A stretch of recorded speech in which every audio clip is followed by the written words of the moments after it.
È l'educazione civica la prima vittima del caos di governo. In questa situazione di stallo, nei corridoi del Parlamento si è persa la legge 1264 sull'insegnamento dell'educazione civica a scuola, approvata in via definitiva dal Senato lo scorso 1 agosto, ma non ancora pubblicata in Gazzetta Ufficiale.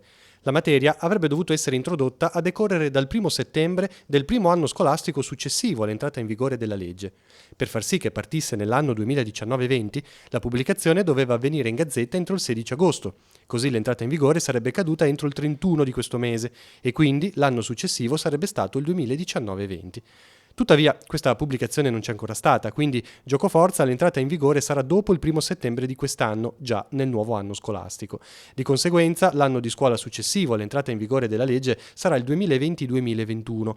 Si perde così un anno di educazione civica nelle scuole, un voto significativo per il mondo di oggi e il futuro dei ragazzi. Del tema si parla anche nelle scuole del nostro Tigullio. Sicuramente è un'occasione che ci fa ritardare dal punto di vista della comunità educativa degli studenti.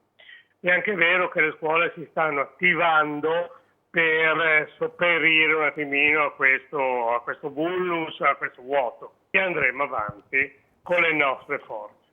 Perché oggi è importante insegnare l'educazione civica ai ragazzi? Ma è importante perché abbiamo parecchie derive dall'una e dall'altra parte, per cui la gente magari non comprende che il tema dell'immigrazione non è semplice, ma è estremamente complesso, però bisogna dare possibilità a tutti i ragazzi di interagire e di integrarsi. Dall'altra abbiamo il doveroso rispetto delle istituzioni che non sempre viene percepito.